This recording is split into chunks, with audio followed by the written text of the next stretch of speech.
अस्सलाम वालेकुम। अभी हम डिस्कस करते हैं कि के मीन क्लस्टरिंग एल्गोरिदम क्या होता है और हम इसको एक एग्जांपल के थ्रू इसका जो एल्गोरिदम है उसको समझने की कोशिश करते हैं। सबसे पहले कि के मीन क्लस्टरिंग एल्गोरिदम होता क्या है। ये एक पार्टीशनल क्लस्टरिंग एल्गोरिदम है जो कि आपके डेटा ऑब्जेक्ट्स को एन पार्टीशंस में या एन क्लस्टर्स में या के क्लस्टर्स में डिवाइड करता है based on attributes. Based on some attributes आपके क्लस्टर्स को, आपके डेटा सेट को क्लस्टर्स में डिवाइड करता है। के हमें पता है कि क्या होते हैं, हमारे नंबर ऑफ क्लस्टर्स होते हैं और ये जो है वो या तो यूजर इनपुट दे सकता है या फिर आप इसके लिए कोई क्राइटेरिया भी डिसाइड कर सकते हैं कि ऑटोमेटिकली जो है वो आप के की वैल्यू जो है वो एस्टिमेट कर लें। के मीन जो है वो आइटरेटिव नेचर का एल्गोरिदम है। आगे जब हम इसको डिटेल में रन करके देखेंगे तो हमें पता चलेगा कि ये किस तरह से आइटरेटिवली जो है वो एग्जीक्यूट होता है और ये न्यूमेरिकल डेटा के ऊपर काम करता है। इसको बहुत आसान है इसको इम्प्लीमेंट करना, इजी टू इम्प्लीमेंट है। ये बेसिक जो एल्गोरिदम है हमारे पास के मीन्स का, सबसे पहले आप के यानी के पॉइंट्स है वो सिलेक्ट कर लेते हो इनिशियल सेंट्राइड्स के लिए कि आपने दो क्लस्टर्स अगर बनाने हैं तो आप इसको दो पास कर दोगे तो आपके ये दो क्लस्टर्स में डिवाइड कर देगा। रेंडमली आपके उसको एट्रीब्यूट की बेस पे आपके डेटा सेट को दो क्लस्टर्स में डिवाइड कर देगा और उसके बाद वो उनको इनिशियल उनके सेंट्राइड्स या इनिशियल उनके मीन, हर क्लस्टर का मीन जो है वो कैलकुलेट कर लेगा। अब ये वाला जो काम है ये आपका रिपीट होता जाएगा तब तक जब तक कि आपके सेंट्राइड्स जो है ना वो चेंज नहीं हो जाते। इसमें वो क्या करेगा कि form K clusters by assigning all points to the closest centroid. आपने सबसे पहले जो यूजर ने नंबर किया कि उसको दो क्लस्टर्स में डिवाइड करना है तो आपने डेटा को दो सेट्स में डिवाइड किया और उनके मीन कैलकुलेट कर लिए। अब आप क्या करोगे कि आप अपने हर डेटा सेट का डिफरेंस निकालोगे उस मीन के साथ। अब ये आपने दोनों मीन्स जो थे, आपके पास दो मीन्स आएंगे, दो क्लस्टर्स होंगे तो आपके पास दो मीन वैल्यूज होंगी या दो सेंट्राइड्स होंगे।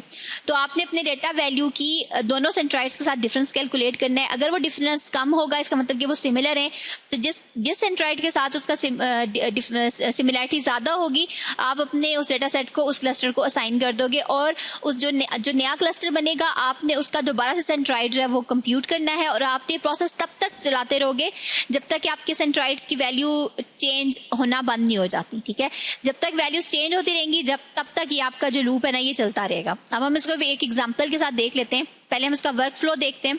स्टार्ट आप करोगे, नंबर ऑफ के क्लस्टर्स आप प्रोवाइड करोगे और उनके क्लस्टर जो आपने प्रोवाइड किए हैं उनकी बेस पे वो एक जनरल पार्टीशन करेगा, आपके डेटा सेट के उनके सेंट्राइड्स कैलकुलेट करेगा, डिस्टेंस कैलकुलेट करेगा ऑब्जेक्ट्स का सेंट्राइड के साथ और ग्रुपिंग करेगा मिनिमम डिस्टेंस की बेस पे। जिसके साथ उसका डिस्टेंस कम होगा वो उसको ऑब्जेक्ट को मूव कर देगा।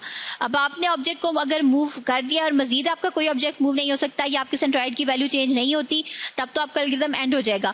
लेकिन अगर आपके सेंट्राइड की वैल्यू चेंज हो रही है तो आप यहाँ से स्टेप पे वापस चले जाओगे। दोबारा सेंट्राइड आपने क्योंकि डेटा आइटम को मूव कर दिया है तो आपका जो डेटा सेट है वो चेंज हो गया, एक नई वैल्यू उसमें आ गई है, उसके अंदर एंटर हो गई है। ठीक है, तो नई वैल्यू ऐड होने से उसका जो सेंट्राइड है वो अगेन चेंज हो जाएगा। तो फिर आप दोबारा सेंट्राइड कैलकुलेट करोगे और ये प्रोसेस तब तक चलता रहेगा जब तक कि आपके जो डेटा आइटम्स हैं उनकी मूवमेंट खत्म नहीं हो जाती। ठीक है, अब हम इसकी जो है वो एल्गोरिथम जो है उसको स्टेप बाय स्टेप रन करके देखते हैं। ये आपके पास एक डेटा सेट है, आपने इसको पहले दो सीड्स में डिवाइड कर लिया। ये आपकी सीड 1 है, ये आपकी सीड 2 है। ठीक है, आपने जो उसको के प्रोवाइड किया कि दो क्लस्टर्स में मैंने इसको डाटा को डिवाइड करना है तो वो आपके दो रैंडम जो है वो डेटा सेट्स बना के, टेम्पररी क्लस्टर्स बना के फिर वो क्या करेगा कि वो उनकी सेंट्राइड जो है या सीड जो है वो कैलकुलेट कर लेगा। जो आपके पास सीड 1 है उसमें आपके पास जो है ना रैंडम नंबर जो है वो आपके 60 है और जो C2 है उसके लिए आपके पास रैंडम नंबर्स हैं वो आपके पास 70 है। दोनों का जो मीन है वो आपने कैलकुलेट कर लिया 60 और 70। अब आप यूक्लिडियन डिस्टेंस फाइंड आउट करोगे। आपके पास जितना भी डेटा सेट है ना आप उसका 60 और 70 दोनों के साथ डिफरेंस फाइंड आउट करोगे। जिसका 60 से डिफरेंस कम होगा वो इधर आ जाएगा और जिसका 70 से डिफरेंस कम होगा वो आपके ऊपर वाले क्लस्टर में चला जाएगा और आप हर डेटा आइटम के लिए इसको जो है ना वो कैलकुलेट करोगे। क्लोजेस्ट क्लस्टर को आप उसको असाइन कर दोगे। For each cluster the new centroid is computed. जब आपने नया डेटा आइटम सेट्स को जब मूव किया ना, कोई वैल्यू यहाँ से यहाँ आई या यहाँ से यहाँ गई तो आप दोबारा सेंट्राइड जो है वो कैलकुलेट करोगे।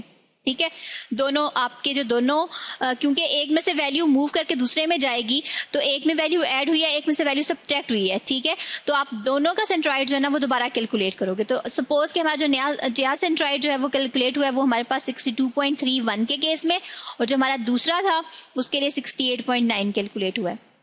उसके बाद हम क्या करेंगे कि अगेन हम स्क्वायर्ड यूक्लिडियन डिस्टेंस जो है वो फाइंड आउट करेंगे हर ऑब्जेक्ट का। ठीक है। और जितने भी आपका जो सेंट्राइड्स है ना, और अगर वो दोबारा से उसकी वैल्यू जो है वो आ जाती है आपकी किसी एक सेंट्राइड से सिमिलर आ जाती है ना, तो आप उसको उस ग्रुप को असाइन कर दोगे और अगेन उसको रिप्लेस करने के बाद आप उसको रिकैलकुलेट करोगे, उसका डिस्टेंस जो है दोबारा से कैलकुलेट, उसका सेंट्राइड्स दोबारा से कैलकुलेट करोगे और फिर अगेन ये काम तब तक होता रहेगा जब तक कि आपके जो ऑब्जेक्ट्स है ना वो मूव करना बंद नहीं हो जाते। के मीन एल्गोरिथम जो है वो बेसिकली आप जो इनिशियल सेंट्राइड्स यूज करते हैं ना वो आप रैंडमली चूज करते हैं, ठीक है।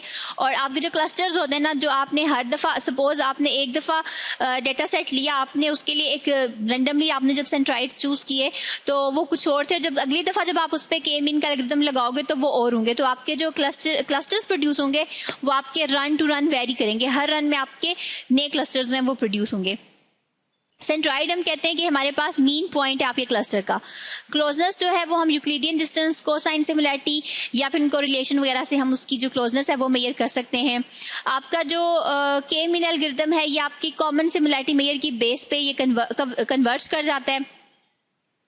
आपके पास जो कन्वर्जेंस होती है ना वो शुरू की आइट्रेशंस में ही हो जाती है, ठीक है। जो डाटा सिमिलर होता है ना वो जल्दी ही आपकी शुरू के इटरेशंस में सिमिलर डाटा जो है ना वो मूव करना शुरू हो जाता है और बहुत थोड़े पॉइंट्स आपके चेंज होते हैं, क्योंकि क्लस्टर्स आपने बेसिकली आपके जो क्लस्टर्स होते हैं ना उनके जो साथ साथ वाला डाटा होता है वो तो चेंज नहीं होता, जो उससे थोड़ा सा दूर डाटा होता है ना उसी की बेस पे होता है कि समटाइम्स वो एक क्लस्टर में इंक्लूड होता है, समटाइम्स वो दूसरे क्लस्टर में इंक्लूड होता है, तो थोड़ी देर के बाद जो आपका क्लस्टर्स है ना वो आपके स्टेबल हो जाते हैं। ये था थोड़ा सा के मीन का एल्गोरिथम और अभी हम देखेंगे कि हम इस के मीन को माउट के थ्रू किस तरह से इम्प्लीमेंट कर सकते हैं।